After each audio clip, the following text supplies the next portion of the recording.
Doctor గారు ఇప్పుడు ఏ సమస్య కోసం పత్యాహారం తయారు చేసుకోబోతున్నాము? కడుపులో పురుగులని జెప్పి, పేగుల్లో పురుగులు ఉంటూ ఉంటాయి. అంటే శరీరంలో రకరకాల భాగాల్లో ఏవైనా చేరుతూ ఉండొచ్చు. అయితే ఈ పేగుల్లో కొన్ని పురుగులు చేరటం అనేటువంటిది సామాన్యంగా కడుపులో పురుగులని చెప్తూ ఉంటాం. పిల్లల్లో గానీ, పెద్దవాళ్ళలో గానీ ఉంటూ ఉంటుంది. ఈ పురుగులు పోవడానికి ఒక మంచి పత్యాహారం తయారు చేద్దాం.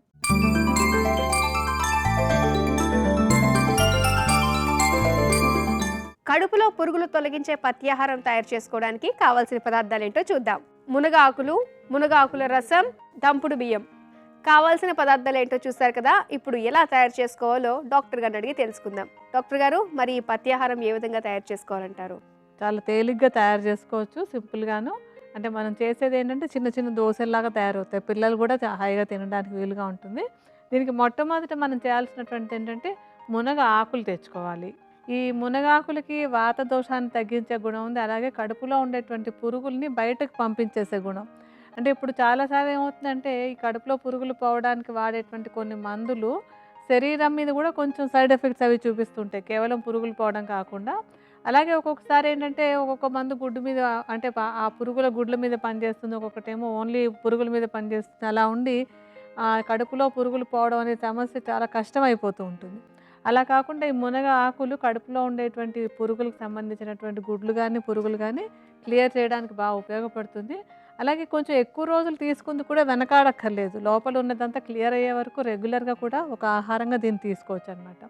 ఈ మునగ ఆకులను తీసుకొచ్చి ముందు శుభ్రంగా కడిగేయాలి. మామూలుగా వీటన్నిటి మీద దుమ్ము, ధూళి ఎక్కువగా ఉంటుంది గనుక బాగా కడిగేసి, తర్వాత దాంట్లో కొంచెం నీరు చేర్చి రుబ్బి కానీ, లేతే మిక్సీలో వేసి కానీ దాన్ని ఒక నీళ్ళతో చేసేసుకొని రసంలాగా తీసుకోవాలి. అంటే మునగ ఆకుల్ని నీళ్ళలో కలిపి రుబ్బడం కానీ, మిక్సీలో తిప్పి కానీ తీసుకొని దానిలోంచి రసాన్ని తీసుకొని పిండి తీసుకోవాలనమాట. ఇప్పుడు మనం రెడీగా పెట్టుకున్నటువంటి మునగాకు రసాన్ని తీసుకుందాం. దీన్ని తీసుకొని ఏంటంటే మనం పొయ్యి మీద బాండీ పెట్టుకొని వెలిగించి దాంట్లో పోసుకోవాలి దీన్ని. సో ఫస్ట్ స్టవ్ వెలిగించుకుందాం. అందులో ఈ మునగాకు రసాన్ని పోసి కాగనీయాలి.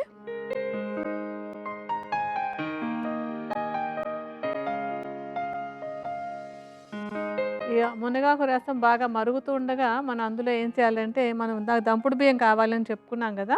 ఈ దంపుడు బియ్యమే అన్నది ఎందుకంటే దంపుడు బియ్యంలో పొట్టు అంతా కూడా ఉంటుంది కనుక అది మనకి అంటే పిల్లలకి కానీ ఎవరికి కానీ తీసుకున్న ఆహారంలో పోషక విలువలు పోకుండా ఉంటాయి.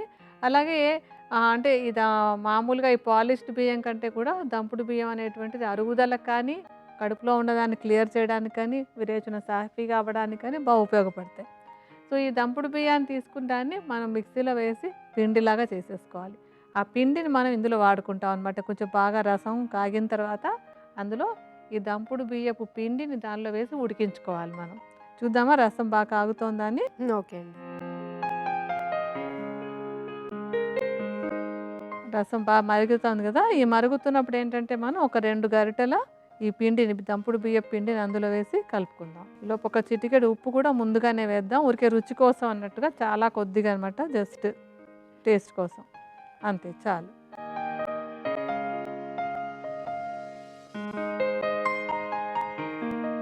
ఏంటంటే ఇది మనకి బాగా ఉడికి మనం అంటే చిన్న చిన్న ఉండల్లాగా చేసి ముద్దలా చేసి దోస అంటే దోస కాదు, కొంచెం రొట్టెలాగా వేయడానికి వీలుగా ఉండేలాగా ఉడకనివ్వాలి దాన్ని. బాగా ఉడికిపోయింది కదా అది. బాగా ఉడిపోయిందండి. ముద్దలాగా తయారైపోతుంది. ఇప్పుడు మనం స్టవ్ ఆపేద్దాం. తర్వాత స్టెప్ చేద్దాం ఇంకా. ఇప్పుడు మనకి ముద్ద రెడీ అయింది కదా! దాన్ని చిన్న చిన్న దోసల్లాగా వేసుకోవాలి మనం. ఈ స్టవ్ వెలిగించి బాండీ పెట్టుకుందాం. కొద్దిగా నెయ్యి వేసి నెయ్యి కొంచెం బాగా వెచ్చబడ్డాక మనం దీన్ని ఏంటంటే కొంచెం చిన్న చిన్న దోసల్లా పెద్ద పెద్దగా కాకుండా చిన్న చిన్న దోసల్లాగా మందంగా వేసుకోవాలన్నమాట.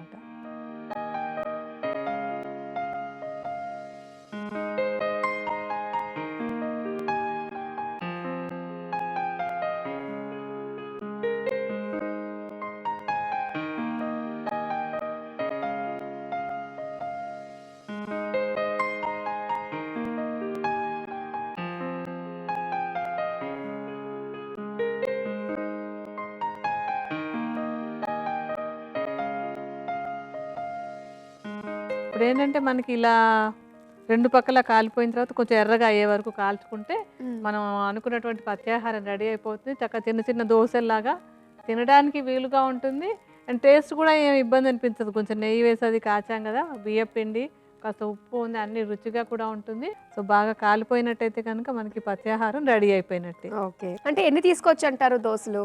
అంటే ఇప్పుడు వయసుని బట్టి అమ్మ, చిన్నపిల్లలు అయితే కనుక ఇట్లా ఒక 3 వేస్తే సరిపోతుంది. కొంచెం వయసు కాస్త పెద్దవాళ్ళు అంతా 25 ఇయర్స్ అట్లా ఉన్న వాళ్ళైతే కనుక 5, 6 కూడా తీసుకోవచ్చు మామూలుగా. ఎందుకంటే చిన్న చిన్నగా చేస్తున్నాం కదా మనం. చిన్న చిన్నవంటే ఒక 3 కలిపి ఒక దోస కింద లెక్కకు వస్తుంది. అందుకని ఒక ఇలాంటి పరిమాణంలో తీసుకున్నటువంటి ఒక 6 చొప్పున ప్రతిరోజు మేబీ ఒక 10-15 రోజుల పాటు రెగ్యులర్గా తీసుకుంటూ ఉంటే లోపల ఉండేటువంటి పురుగులు మొత్తం పోవడానికి అనమాట. ఎందుకంటే కొన్ని గుడ్ల రూపంలో ఉంటాయి, కొన్ని పురుగుల రూపంలో ఉంటూ ఉంటాయి. పురుగులు పోయినా గుడ్లు మళ్ళీ పిల్లలు అవుతూ ఉంటాయి. సో అవన్నీ పోవాలంటే ఒక 10-15 రోజుల పాటు రెగ్యులర్గా రోజు ఈ పత్యాహారం తీసుకుంటే కడుపులో ఉండేటువంటి పురుగులు తగ్గడానికి ఈ ఔషధంలాగా ఉండేటువంటి ఈ ఆహార పదార్థం చక్కగా ఉపయోగపడుతుంది.